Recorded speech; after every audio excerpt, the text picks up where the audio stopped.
श्री कृष्ण कन्हैया लाल की जय। श्री निजानंद स्वामी की जय।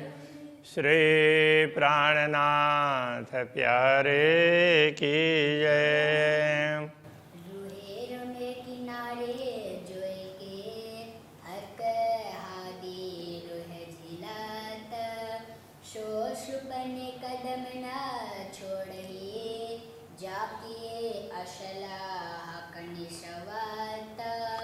जाके असलह कनिशवत।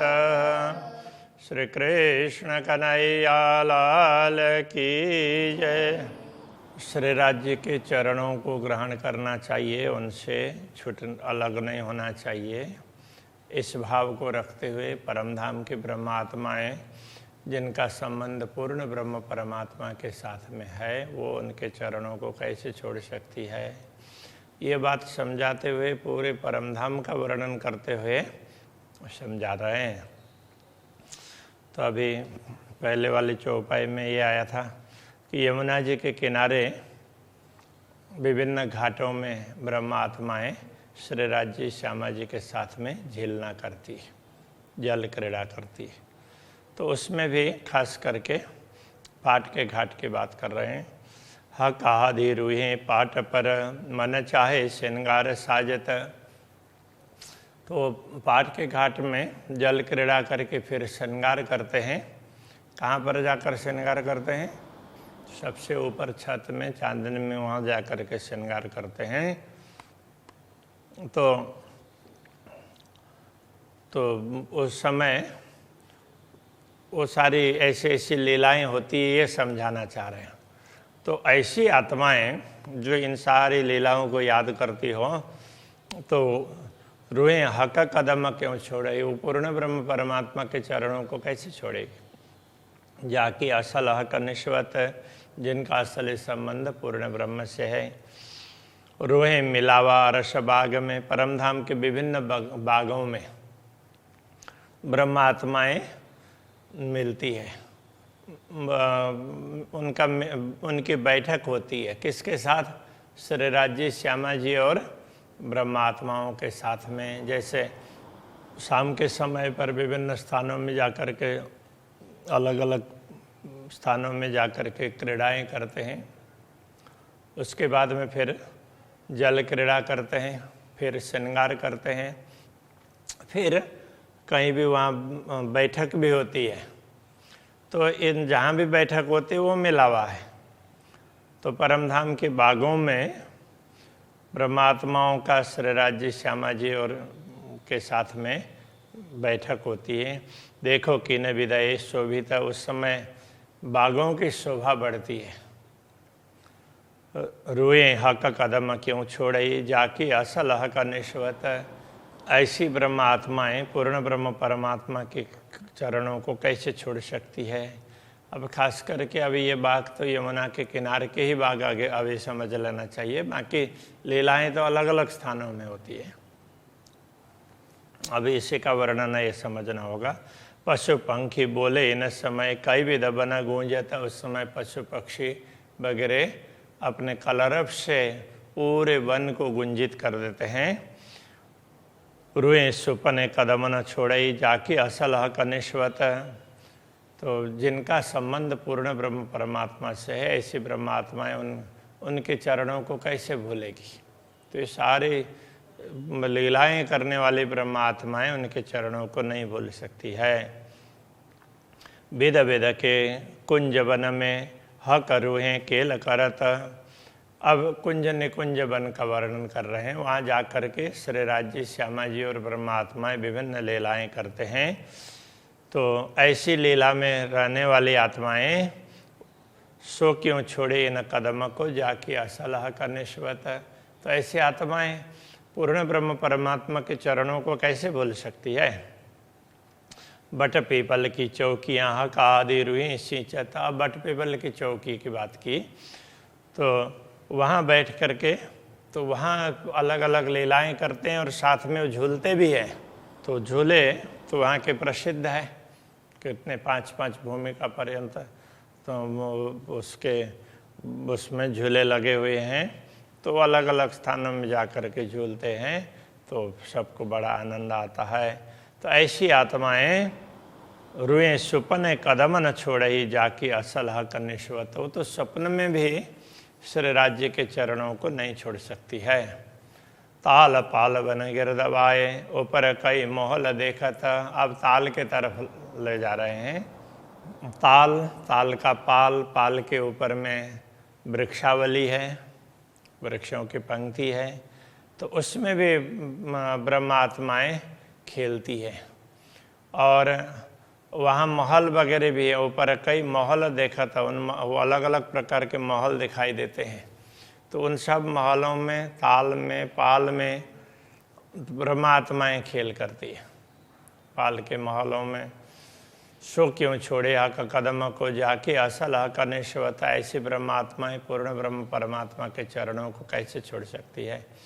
शोभा चारों घाट की जित जोए हव जब मिलत। चारों घाट की शोभा बता रहे हैं। और उसमें भी जहाँ से यमुना जी ताल में प्रवेश करती, वो कितने देवरी का घाट है? 16 देवरी का घाट। उसकी भी एक विशिष्ट प्रकार की शोभा है।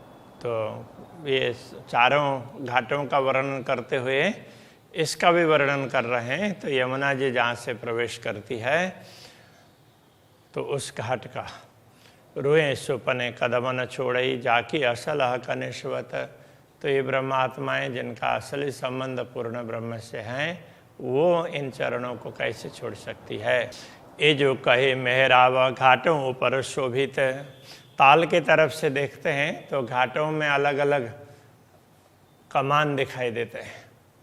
घाटों के दीवाल में तो वो कमान, छोटे दरवाजे हैं, तो वो शोभायमान है।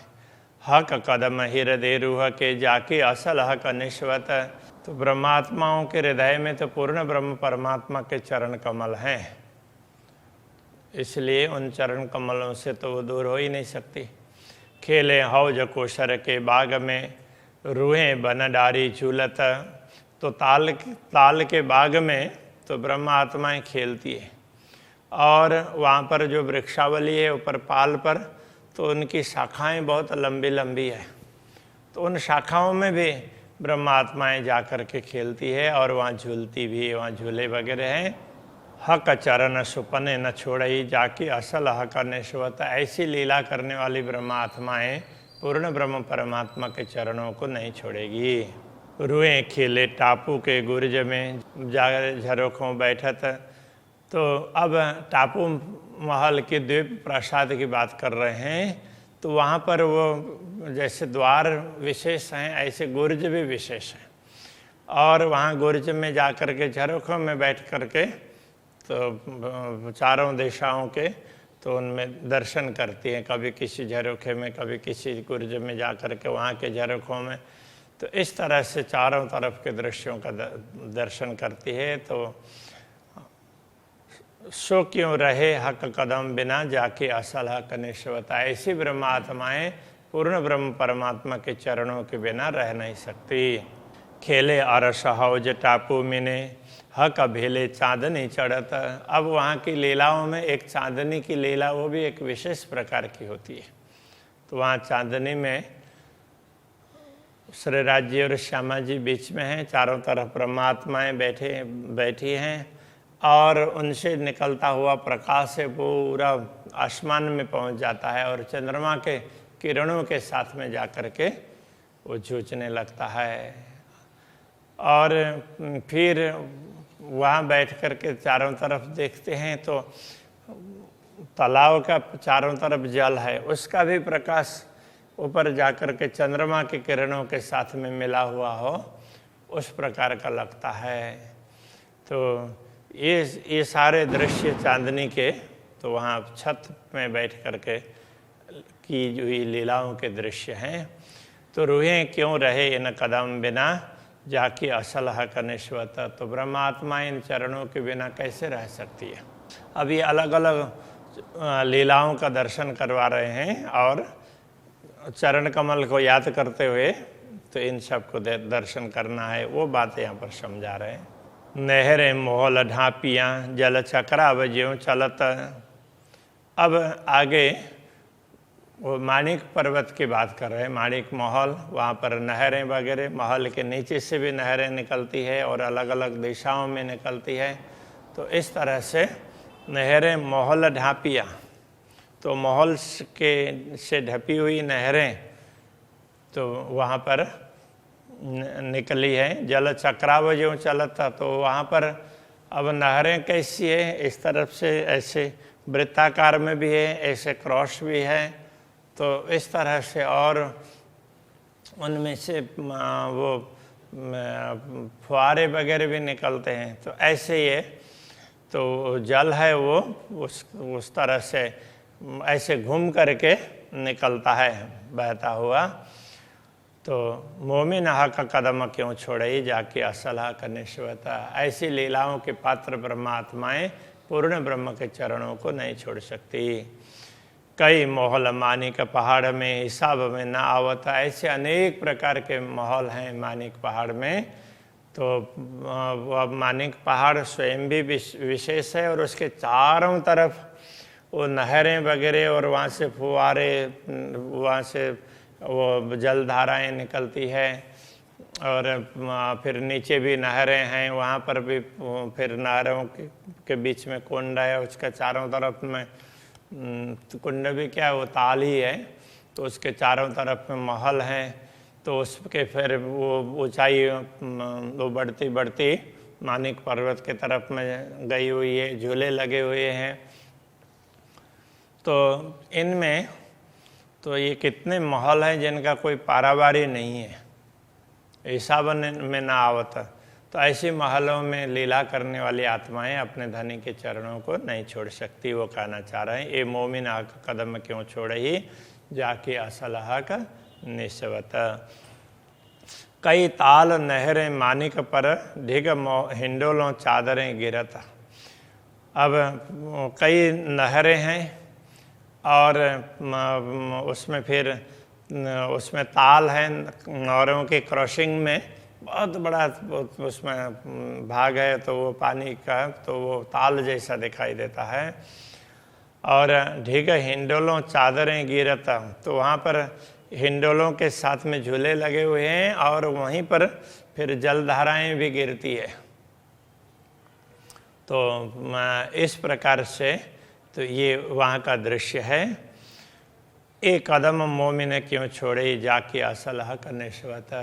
तो इन लीलाओं में सम्मिलित होने वाली इन लीलाओं के पात्र ब्रह्मात्माएं अपने धनी के चरणों को नहीं छोड़ सकती।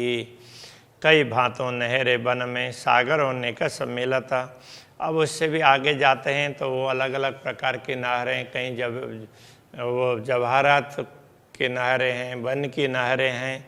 तो ये सब नहरों में क्या है, कई भांते नहरें वन में वन के अंदर वो उसमें अलग अलग प्रकार के नहरें हैं।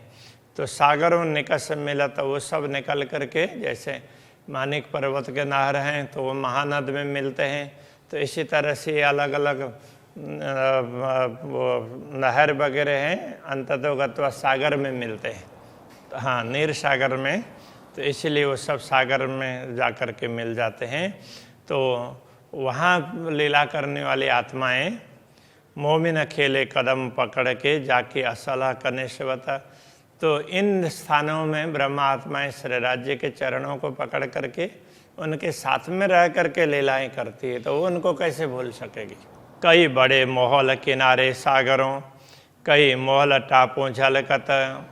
अब सागरों के किनारे में, तो सागर और फिर द्वीप, तो सागरों के किनारे में भी अलग अलग महल की बातें बताई गई है।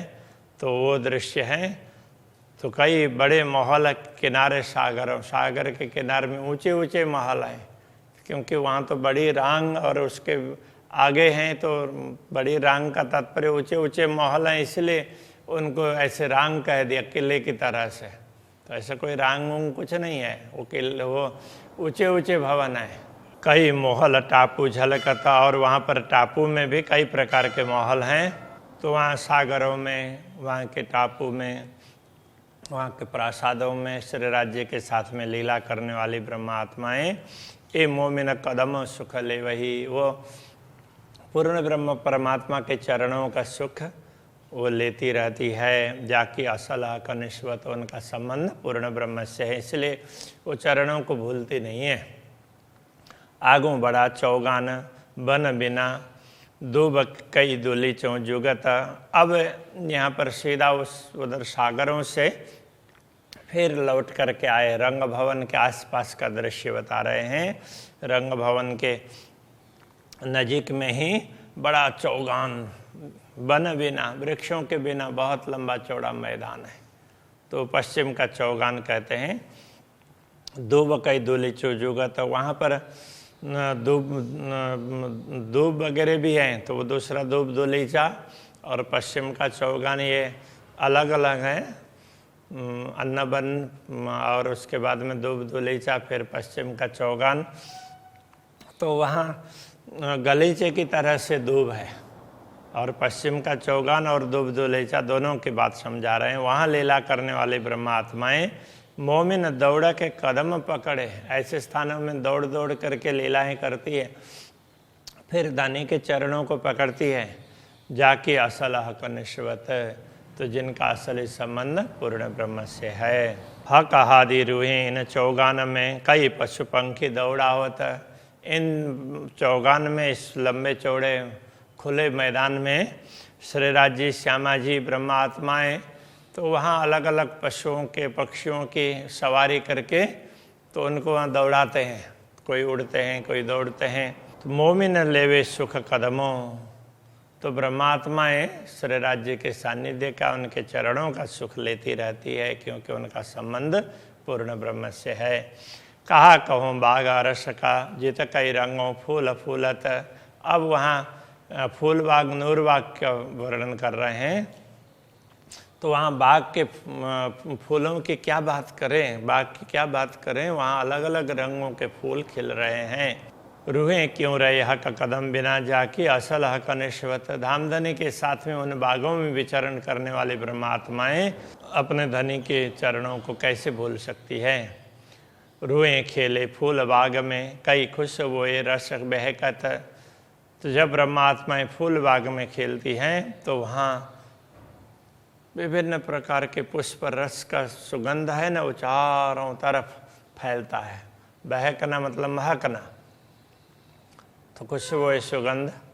सो क्यों रहे हक कदम बिना जाकी असल हक निश्वत। ऐसी ब्रह्मात्माएं पूर्ण ब्रह्म परमात्मा के चरणों को छोड़ करके रह नहीं सकती है। विध विध की बन छत्रियाँ जड़ा व चंद्रमा ज्यों चलकत।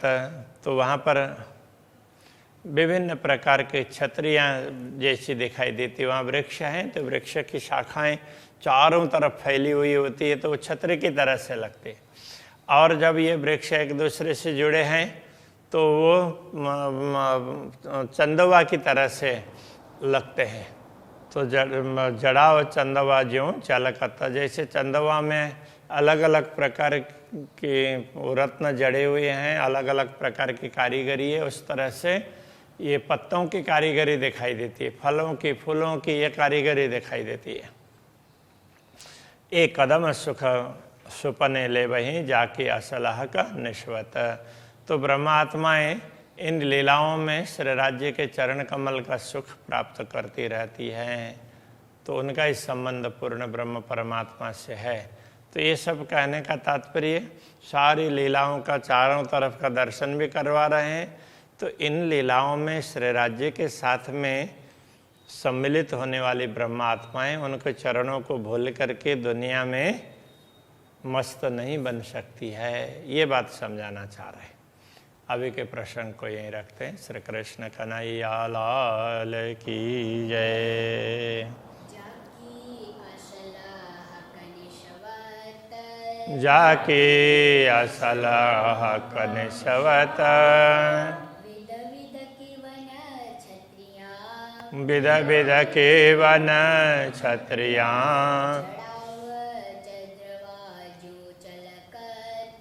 जड़ावत चंद्रमा ज्यों छलकत कदम सुख सुपने ले वही एक कदम सुख सुपने ले वही जाके असलाह जाके असलाह कनिशवत